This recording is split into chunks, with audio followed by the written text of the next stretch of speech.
Hey everyone, my name's Abby and I am back with my third video today. If you stuck with these videos, thank you so much and hello for a third time. So I am putting out these videos today on Valentine's Day. Primarily because I don't think Valentine's is all that useful to a lot of people. It can be a very commercial thing. It can be something that puts a lot of pressure on us to have a partner or feel a certain way about our partner or be in a certain headspace or heart space. And we're not all there, and that's okay because life is changeable.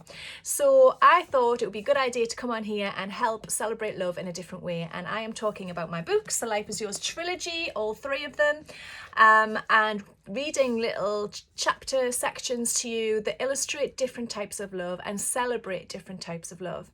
So in my first two videos today, I looked in the first video at unrequited love, something that we've probably all been through and identify as being really, really hard, and something that's important to explore and admit to and know that it's part of being human. So I read something out for the first video on unrequited love because Jess, who's the main character in these books, is definitely feeling like that at the start of her adventures. And then secondly, I did a video about the love in friendships, and we read another extract from Life is Yours about how Jess's friend stepped in and helped her to get over her unrequited love. And this is the third video, so I am going to talk about soulmate love. In the next video, we'll be talking about self-love. I've saved the best till last. But this third video is based on my own experiences, which I brought very prominently to the Life is Yours trilogy, particularly in the second book, Destiny is Yours. So all of the books are based on my own experiences of one particular year in my life where I had a relationship end at the beginning of the year and just went through the most crazy year after that, full of highs and lows, and I based the whole trilogy on that. But this book in particular, the middle one, Destiny is Yours, is influenced, shall we say, by the way that I met my own husband, who is Turkish. So Jess, my main character, I have to take her to Turkey to meet who she's going to meet. And without getting too deep and soulful and without giving too much of my own life away, I would say that when I went to Turkey, I was not looking for any kind of love at all. I was done with it, and I really just wanted to cultivate the love that I had for myself, the love that I had for my friends, and get on with my life. But I met my husband, and I have to say, I was someone who before that did not really believe in things like soulmates or things like past lives or anything like that. And I'm not even going to say that now I've really decided that I know what I think about those things, but all I can say is the connection that I had with him was so inexplicable and so strong that even now I'm like, what the hell was that? And I'm so glad we're together and so glad we found each other. But it was a scary time because meeting someone who you think you know, but you can't possibly know them because they live 2,000 miles away and you could never have crossed paths. It stirs the soul quite a lot, let me tell you. And that's one of the reasons I was so inspired to write the trilogy, because what an incredible experience that was and still is. Sometimes I look at him and I just think, how did we find each other? And how have we known each other before? And I do think we have. Like, I'm just going to put it out there. I do think we have known each other before. Can't explain it, but there you go. So even though it's thought of as a trope, the whole soulmate romance thing, for me it was not a trope, it was real. And it actually happened, and it still happens every day when I look at him. Sometimes it doesn't. You know, when he's in his dressing gown and won't move off the sofa, yeah, okay, the soulmate thing goes out the window a little bit. But generally, you know, I can still see it, I can still feel it. So this book, Destiny is Yours, explores the concept of soulmate love. So I've picked out a little reading for you, quite a short one, just kind of depicting the moment where Jess has her fortune told by a character called Mesut. So they don't know each other very well, but already Jess feels like Mesut could be somebody really quite important in her life, and she can't use any rationale to figure it out. Her logical brain has no explanation.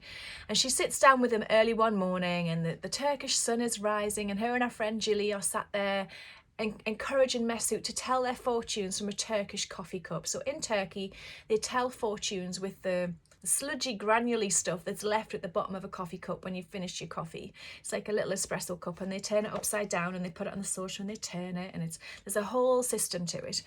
So she is asking Mesut, or Jilly has asked Mesut to tell their fortunes, and this point in the story is where he's kind of, okay, I'll do it, and he hasn't been that keen on doing it, but he's been strong-armed into it, and he's already done Jilly, I think, and now it's Jess's turn to have her fortune told, and this is what goes down and this is what happens.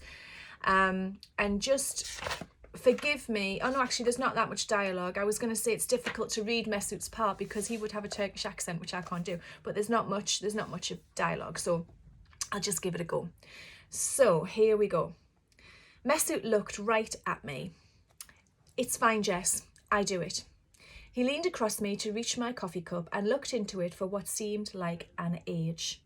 I couldn't imagine what he was seeing in there. His lashes drooped downwards, thick and streaked with violet black in the early morning sun, so that it was impossible for me to see what was in his eyes.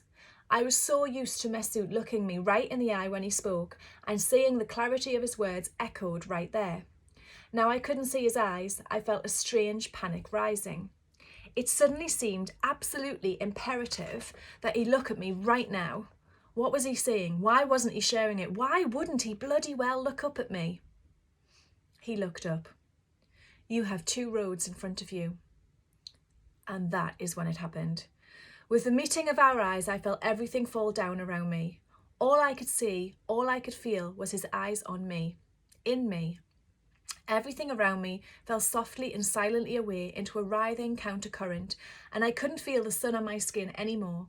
I couldn't feel the sofa beneath me or hear the sea. Jilly wasn't there. Nobody was there. Just me and Mesut and the tunnelled energy between us, which seemed to be twisted into one perfect yet utterly terrifying thing. This man knew me. This man had always known me. He knew all the bad, all the good, all the things from this life and others. It was endless what he knew. He knew things about me I didn't even know myself. He had my soul and I had his, and that's all there was to it. I could feel it with every single part of me, and every single part of the universe conspired to make it true. So I'm not sure how that sounds as, you know, in isolation on its own like that. There's a lot that leads up to it and there's a lot that happens after it. But that moment where Jess and Mesut, their eyes lock over the coffee cup, is integral to the story really, and what happens next. So I hope you enjoyed that.